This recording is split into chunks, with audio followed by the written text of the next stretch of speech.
Almost every day, whenever we conduct any religious service or religious meeting, we observe 5 precepts.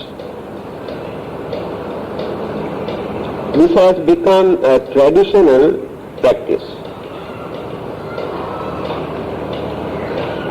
But the real meaning of observance of these precepts is unknown to many people. I think you might have heard the nature of the precept when you compare with the commandments and religious laws introduced by other religions. Why the Buddha did not introduce these religious principles as commandment? Because he wanted the people to understand the real meaning of or the purpose of observance of the precept. If we observe any principles or any law or any precept as a law, we create some sort of fear in our subconscious mind, thinking if we violate this, somebody will punish us. We maintain only that much in our mind. Then we try to abstain or not to do. But when the chances arise, when the opportunities are there, secretly or publicly, we violate them. That means we have not analyzed or realized the real purpose of the observance. So when we develop this fear, in that mind, we do not cultivate any virtues or understanding. Without creating or developing honesty, kindness, by reducing cruelty and ill will and enmity, when we observe one particular precept or religious principle, that observance develops our mind. But if we observe the precept or religious law thinking only about the punishment, the mind never gets the chance to develop, to understand. This is the difference now. So, punishment is not the main cause. So according to the Buddha, there are 3 reasons: sampatta virati, samadhana virati, samuchcheda virati. Virati means keep away. By considering in 3 ways. First, irrespective of our religion, or even without depending on any religion, we consider as human beings it is shameful unfair, not reasonable for us to commit such evil, immoral, harmful acts. So without considering any religion, they try to keep away from certain evil deeds or immoral things or wicked things. There are many people in this world who do not depend on any religions or any God, but there are very cultured, civilized, understanding, kind-hearted, honest human beings. And they consider only that much. They maintain their gentleness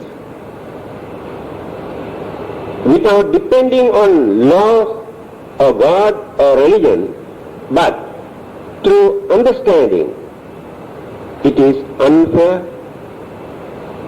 or it is very shameful. It is not the way for civilized people to behave. And then they observe the precept. That is the first item. The second method is samadhana virati, by considering the precept, thinking, I have observed these precepts. It is my duty to uphold, not to violate. If I violate, I know it is wrong. I break my promise. Then I have no principles. I am not a gentleman. By considering this, people try to observe their precept as much as they can. This is called samadhana virati. The last item is, when the mind is under control, when the temptation, selfish craving and craze for the indulgence are not very active in our mind, very easily we can observe the precept, because earlier we have trained our mind either through our knowledge or our understanding or meditation. Meditation means cultivate the mind to understand things properly. That is the purpose of meditation.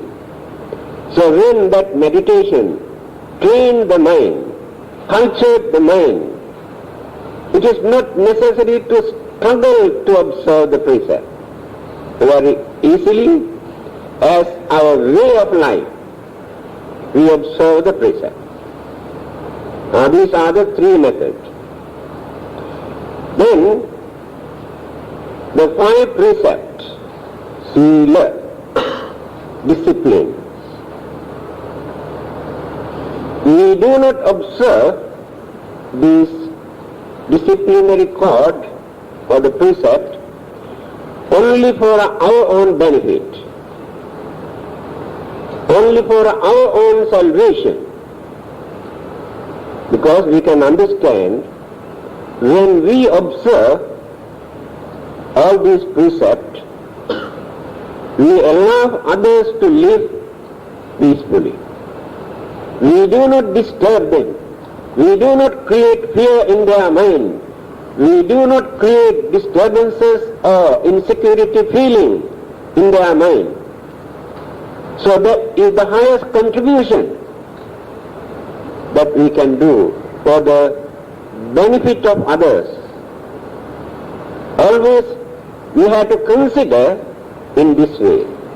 When we stop killing, disturbing, destroying other living beings, they get the chance to live without fear of death. When you stop stealing, bluffing or swindling others' things, then others can live peacefully without fear, without worrying about their property and belonging. So when we abstain from sexual misconduct, unlawful sexual act, then others can live without fear, without suspicion, without jealousy, without anger. So many things we can contribute when we keep away from that. Not only for our own benefit. When we keep away from telling lies, people can trust us. People respect us. That is not the only purpose. Others can carry on their work without suspicion, with confidence. They cannot trust others because people always tell lies. And the last one, taking harmful, intoxicating drinks and drugs which create mental disturbances, which fade away the shame and fear to commit any kind of evil deed, then disturb others under the influence of these things, then others can live peacefully. Now you can see what is happening all over the world. Every government in every country all over the world are spending millions and billions and trillions of dollars to stop drug trafficking, drug addiction. It has become a failure. You have seen in television and the newspaper what they are doing, what sort of destruction, disaster they are creating. These are the principles that we observe as religious principles. Actually speaking, these religious principles were not given by anybody, not created by anybody. Our own experience, our understanding, we realized these are the principles that we have to uphold to maintain our dignity and to allow others to live peacefully through our understanding. That is why the Buddha did not introduce these religious principles as religious law or commandment. Then what is the purpose of reciting this precept when you are going to conduct a religious service or to hold a meeting? The idea is to remind your basic principle, not to violate them, especially when you are conducting that particular religious service or the meeting. Always keep in your mind, you observed these precepts and not to violate them. By depending on these precepts, you can conduct your meeting, your religious service, without creating violence and disturbances and enmity. To guard you, to protect you, you observe these precepts. But I have noticed in many other Buddhist countries, they do not observe these 5 precepts before they conduct a religious service or a meeting. I have noticed even in Thailand, they say it is not their habit, but they recite when they are going to do some chanting or some puja or some religious service, but they never do that when they are going to hold a meeting, not even during a conference. Observance of the 5 precepts is not their habit. Especially in Sri Lanka and Burma, they uphold these 2 principles. And the idea or the purpose of observance, just now I have mentioned. Today, I would like to explain what do we gain in return by observing these 5 precepts. Just now I told you the main purpose is not our own benefit or welfare, but for the benefit of others. Even then, in return, we gain or we get many things.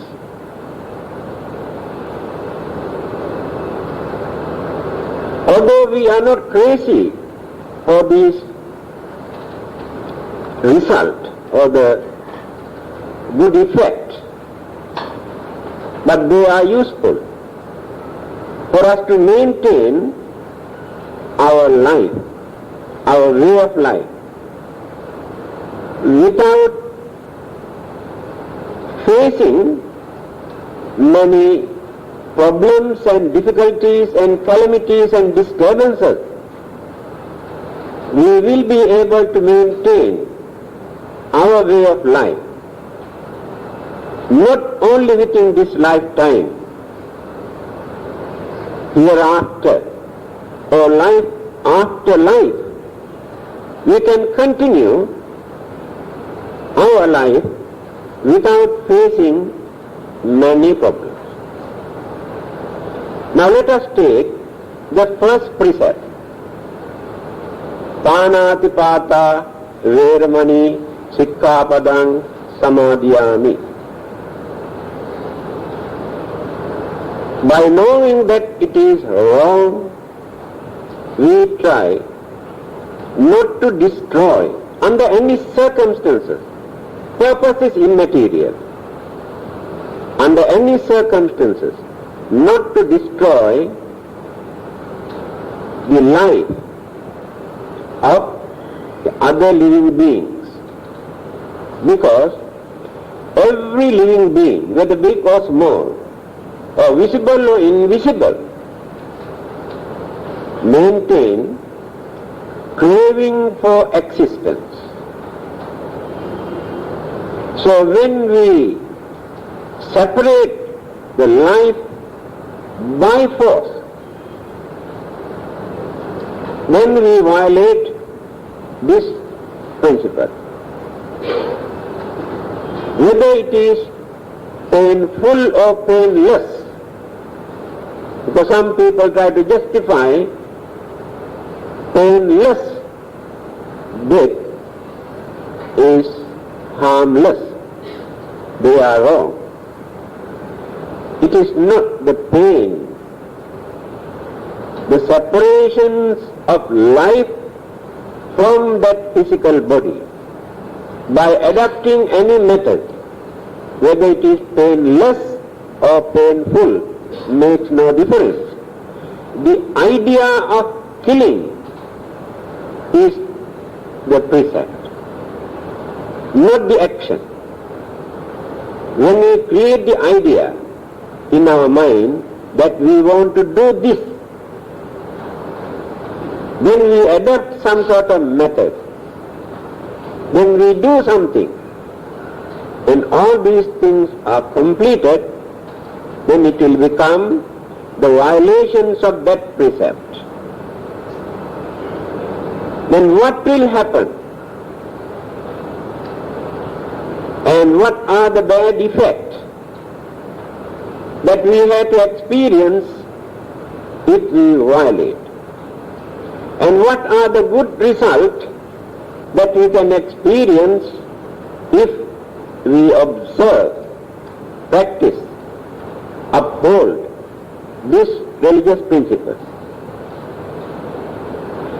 So according to the Buddha, he has mentioned very few. He says, those who have destroyed others' life, whether humans or animals, or makes difference. Life is life. So those who abstain, keep away from this act of killing as their principle. In the next birth, when the next existence take place, their appearance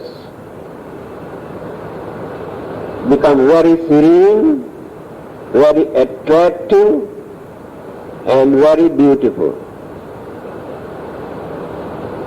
So those who like to be beautiful and very attractive, this is the advice given by the Buddha.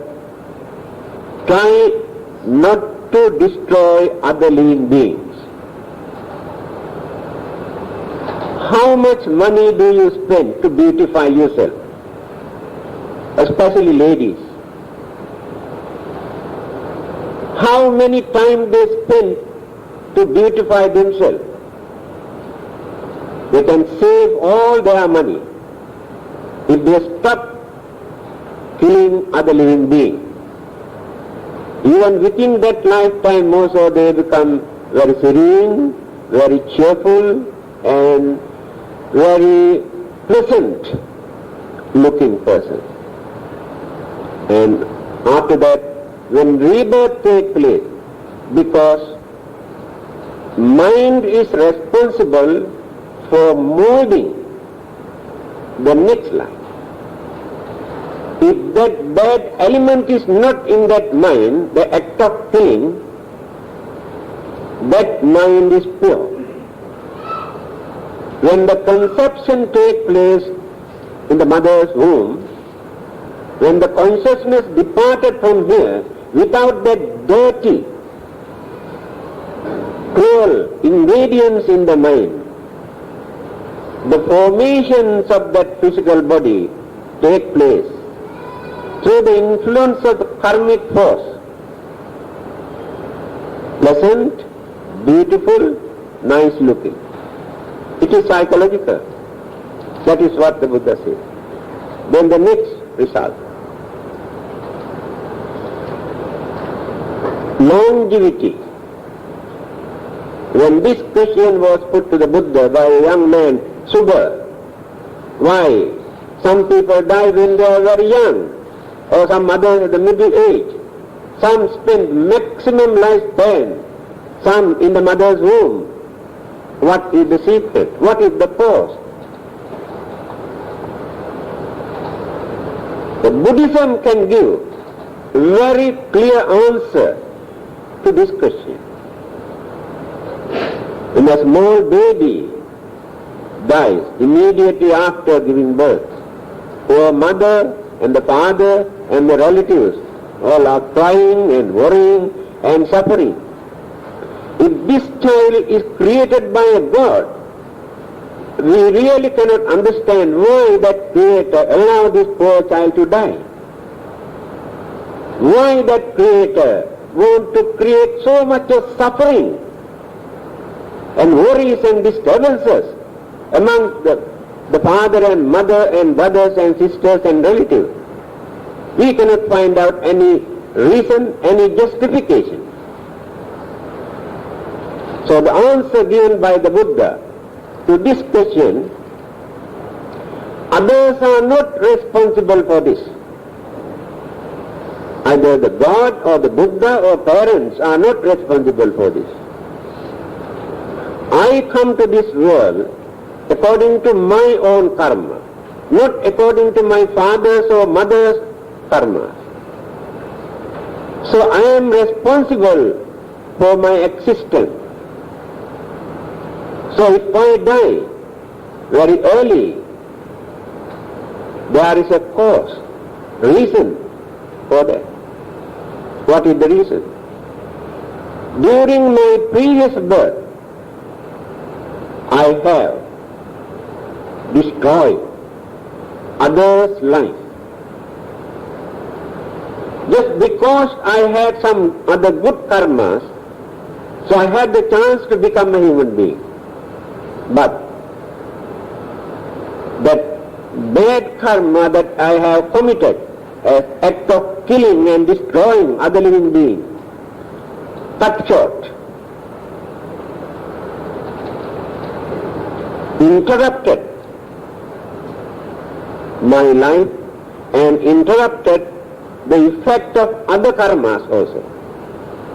That is the reason why people have to die when they are very young.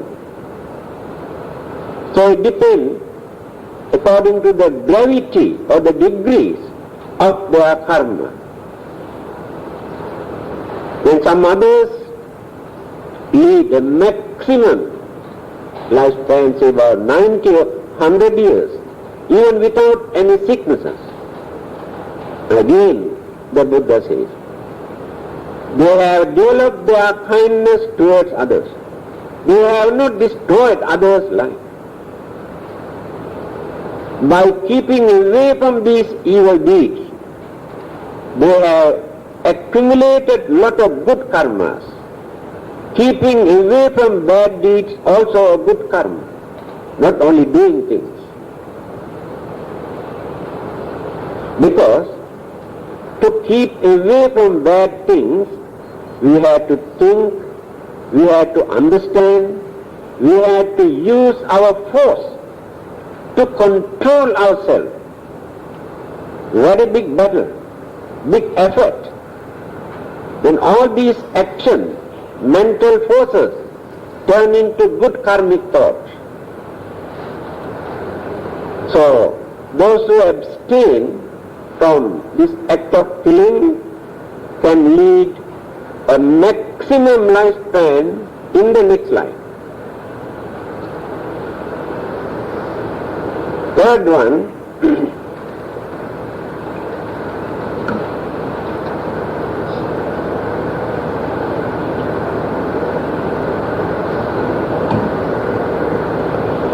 good health.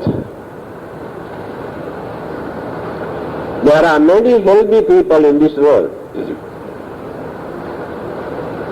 and they do not take even medicine. They are free from many sicknesses, while others are suffering from various kinds of sicknesses. Then who is responsible for that? The simple answer given by the Buddha is, those who keep away from this act of killing other living beings get the chance to lead a very healthy life without suffering from serious sicknesses which create enormous sufferings and worries and disturbances. Do you know, there was a monk, his name was Bakkula, during the Buddha's time. He lived 160 years. He never had even a headache for 160 years. Then the Buddha has revealed this secret when other disciples asked why this particular monk had the chance to live for 160 years. Ananda, the Buddha's personal attendants, lived 120 years. There were many other disciples and lay people also. Then the Buddha has revealed what they have done during their previous birth, life after life, how they have cultivated their way of life to lead a healthy, long life.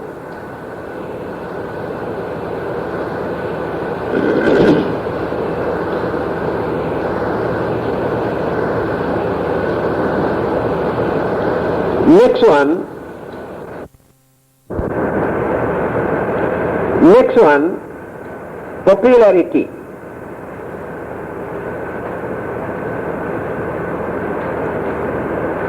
There are names and fames or the publicity and recognition, respect. They gain very easily, while many others are working and spending to gain their names and fames and publicity and popularity. But many others gain all these things very easily because by observing their way of life and their attitude, their character, their understanding, many people respect them and talk about this person, praise and appreciate and listen. But many others try to gain this by spending so much, by working so hard. Even then they won't get. So when we keep away from this act of killing and destroying and disturbing other living beings, very easily we gain all these things without spending anything. Next one, services of a good many attendants. Some people get very understanding, obedience, attendants and servants to support them, to assist them. But many others, even after paying so much, never get reliable, understanding, obedient attendants or servants to support in their work. Or workers, a man who started a business, a factory, who employ hundreds of laborers, but they are not obedient, not understanding, they do not respect the master, they do not listen to their masters, although he is good. There is something is wrong somewhere. But to many others we can see how they respect. Some people are willing to work even without drawing any salary. They say it is a pleasure for them to work under this master. He is such a kind-hearted and understanding person. Although we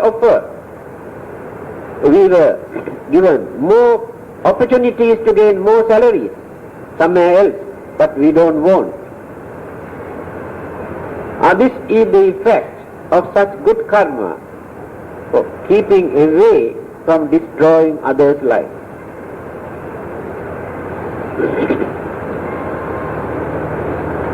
Next one, free from worry.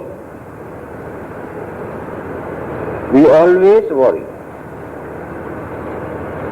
Although we have more than enough things, everything what we need, we have. We can gain without any difficulties. But we have a lot of worries. And we cannot understand why we worry. We do not know. These worries ruins our life, disturb the peace and happiness of our life. Throughout our life, We have to lead a miserable life, very uncertain life, because of our worries. Naturally, they arise, they appear in our mind. The reason is such hidden karmic forces we have accumulated, committed during our previous birth disturb the mind. Never get the chance to lead a peaceful life, happy life, although we have everything. But there are poor people who can live without worrying, without fear, without disturbances in their mind. They are contented, they are happy, they can satisfy with their life. That is the secret. Next one,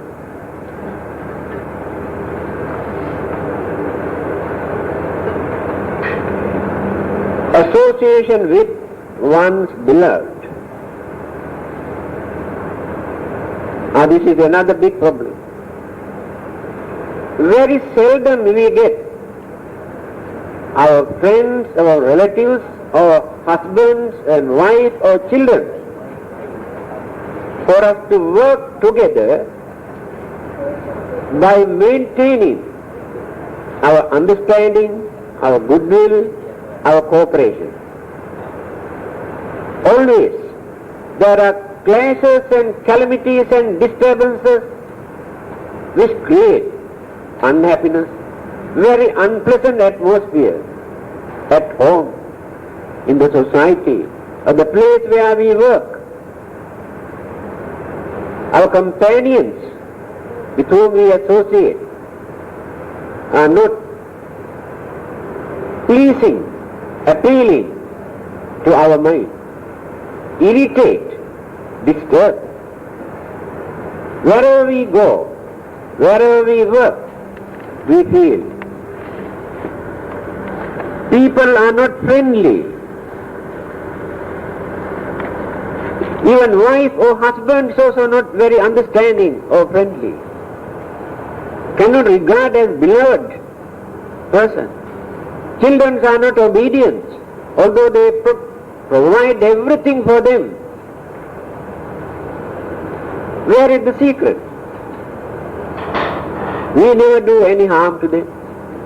We try to support them, help them, bring them up. But they do not cooperate with us. Certain hidden evil forces are there. Here the Buddha says, those who keep away from this act of killing, then always they get very good companions, especially as husbands and wives, parents and children. Do you know?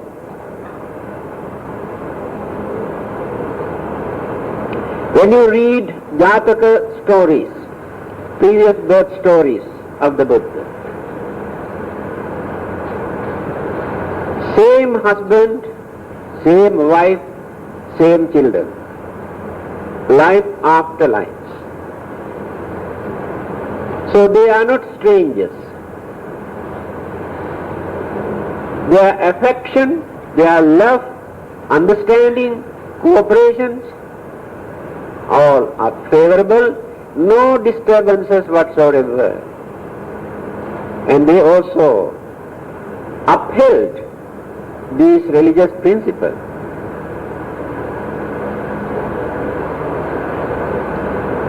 And that is the secret. By force, we cannot win the heart. Our own people also never become obedient and understanding people. Although we spend for them, we work for them, we force them. The more we force, the more they become stubborn. The more you beat your children, the more they become violent and wild and stubborn. They don't listen to you, they don't obey. But in many cases, Some children thanks and worship their parents for training them by beating and beating and beating, for training them. They say, we are grateful to you for training us. We can remember how you beat us. And they can understand, but many others become enemies.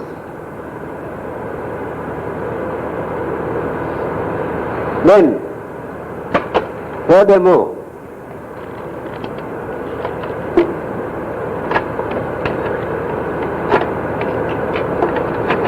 absence of deformation or deformities, the features. Now this is another big problem. By birth, we can see the deformations,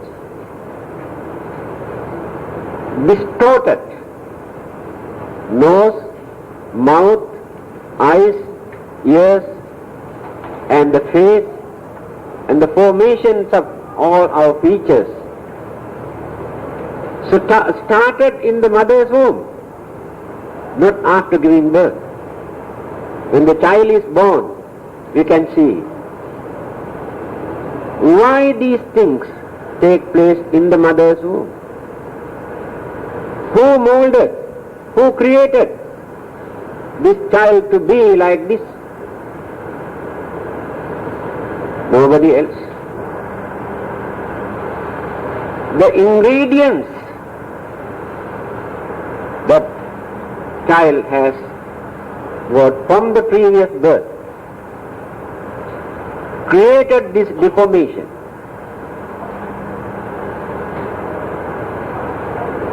Again, another important point for you to understand the uniqueness of the Buddha's teaching. Many others say, so what to do? God is created like this, we have to accept. Some others say, well, that is his own karma, we cannot do anything. There are two groups. One group say, so we cannot do anything, God has created him or her to be like this. Some others say, Hindus and Buddhists and those who follow other religions, their own karma is responsible for this deformation. So they keep quiet. But modern scientific discoveries found out certain methods to adjust, to correct, to bring them into a normal way of life, to lead a normal life, to make a normal human figure. So they had the courage and knowledge and understanding to change the image created by the God. They had the courage and knowledge and understanding to change the karma. We say, others cannot change the karma. Here you can see how we can change the karma. The Buddha has pointed out this. He said there are 4 methods, 4 ways, where the karmic effect can be changed, good and bad both. Now here, the last one he says, Payoga Sampatti. Payoga means intellectual effort. By using our intellectual effort and knowledge and understanding, we can change, we can adjust the karmic effect. The Buddha's advice is not to surrender even to our own karma. Use your effort, use your energy, use your intelligence, then you can overcome many of the bad effects. But if you keep quiet, then the bad effect can disturb, ruin your way of life, disturb your way of life. But if you can abstain this act of killing, then you can have perfect features without any disturbance. Next one, well proportionate body.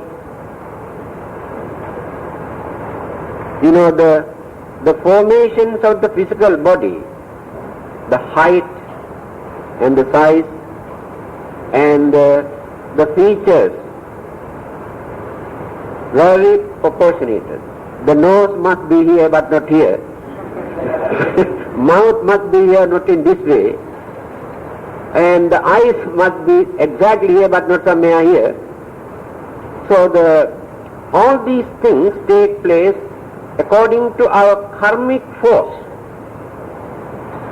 When the conception takes place, nucleus of life originates as soon as the departed consciousness enter into the mother's womb.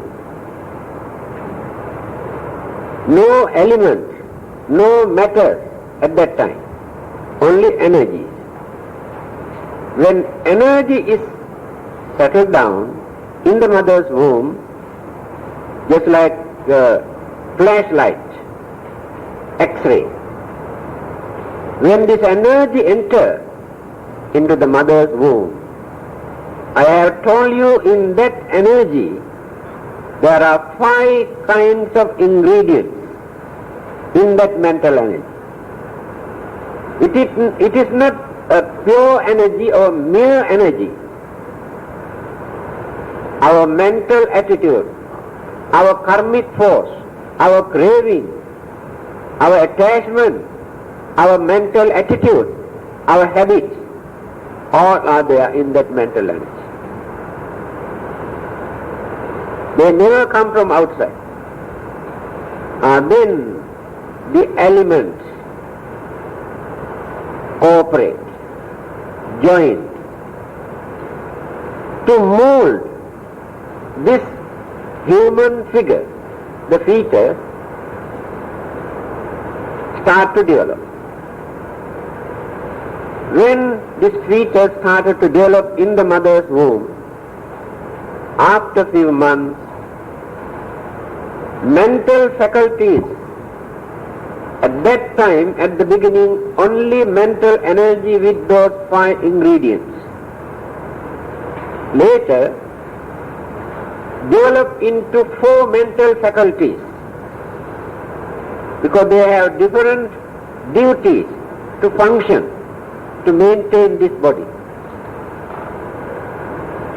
Then, the 5 senses develop. Then the 5 senses start to work with the consciousness. Eye organs, ear organs, all the organs. So inside the mother's womb, now this human figure become active. But still, he has not seen the world. When come out from the mother's womb, all the 5 senses become active. Then start to grasp the object from outside. Mental pollution takes place after that, not earlier. Through the external object, grasp through the senses, then the mental pollution starts. This is the way how this life is originated, developed, changed, and make use of it. So if we misuse this, again we have to experience the consequences or the bad effect, and we are responsible for that. Next one,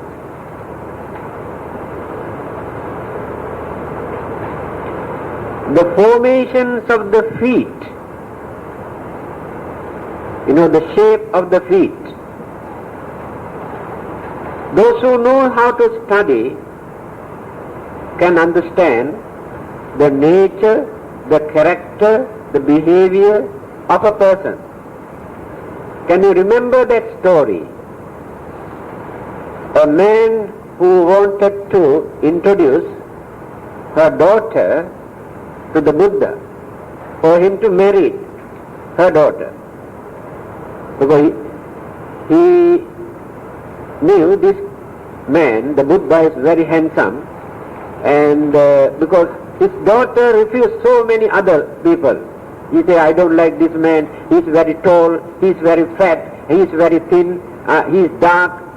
So he found out the Buddha is very handsome, a suitable person for her daughter. Then he asked the Buddha to stay here and went inside the house and asked daughter to get ready, the makeup and everything, to come out. Meanwhile, so what did the Buddha do? The place where he was standing, he pressed too much to remain the mark of his feet, and went out, and he was sitting under a tree. Then this man and the wife and the daughter, three of them came, but the Buddha was not there where he was. But the old lady who had studied this very clearly, just like palm reading, she noticed the footprints of the Buddha. She said, I don't think this man, according to the shape of this feet, that he will ever agree to marry my daughter. I can understand this very clearly. Even then, they approached the Buddha. Then they had a very long discussion. This clearly showed the formations of our feet indicate our character, our nature, our temperament. So the well proportionate the feet, or the shape of the feet take place due to this good karmic effect.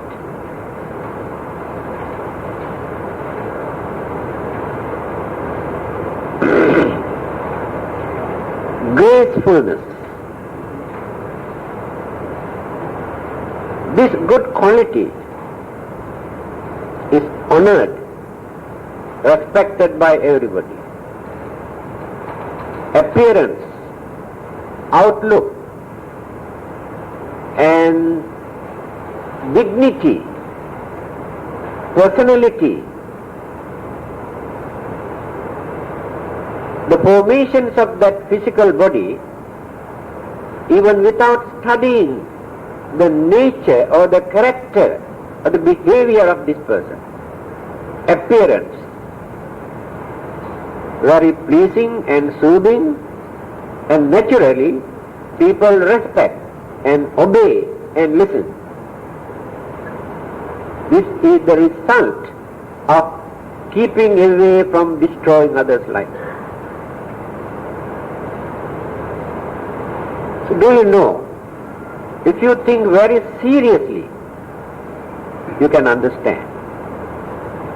When you try to slaughter or kill another living being, either chicken or duck or pigs or cow or human being, what sort of feeling, fear, tension, hatred, worries appear in that creature's mind? Can you imagine? Just because we are very powerful, we are cunning, we are intelligent, we know how to control them and slaughter them. Others cannot escape. And at that time when we kill, analyze the nature of the thought which appear in our mind. Analyze the nature of the mind in that poor creature's mind. This is more than enough for you to understand. Without talking a lot, the Buddha used only few words for you to understand this. Attanang upamang kattva nahaneyana ghate. Think how you feel when another person comes and try to kill you, stab you, cut your throat. How do you feel? Remember, the other living being that you are going to kill also gain the same feeling that you are having. Fear, hatred, anger, tension, worries. This is more than enough for you to understand why it is bad, why it is cruel. If you do this, then you have to face the consequences. You can say, I had to do this for that. These are your excuses. So if you can keep away from that, you can experience this good result.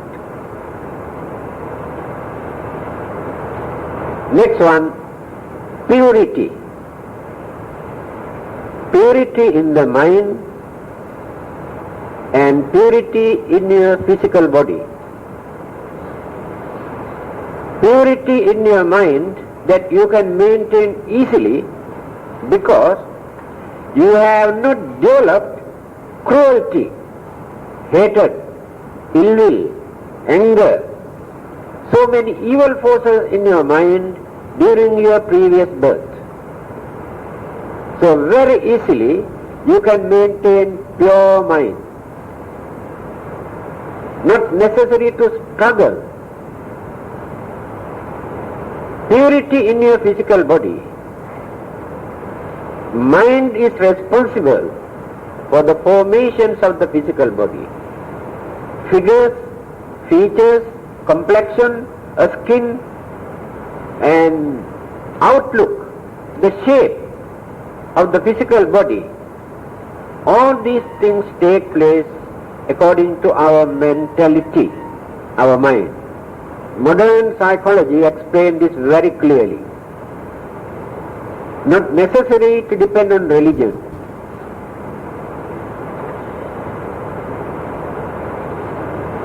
So, very easily we can maintain purity in your mind and purity in our physical body, in our skins, maintain good complexions and soothing feeling.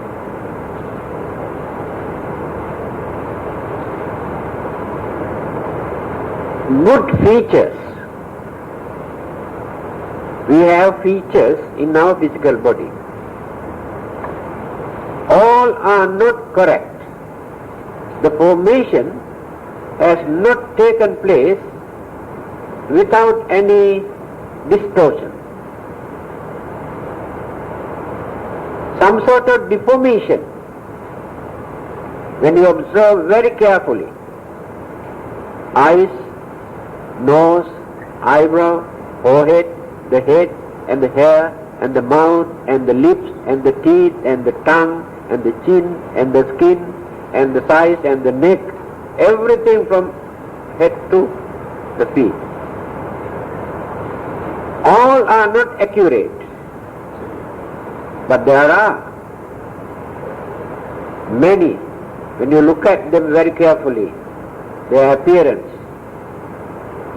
The Buddha had 32 special characteristics which we cannot find in others. That is why all those fortune tellers and astrologers and philosophers and great thinkers predicted that this person is not an ordinary human being. He will become an extraordinary human being, having seen the features. So when you look at, observe very carefully, although we have not seen or never associated with them, we can understand. They are very cultured, very understanding, very kind-hearted, and lot of good qualities and gentleness in them. outlook of the physical body express, indicate. This is the result of keeping away from this act of killing.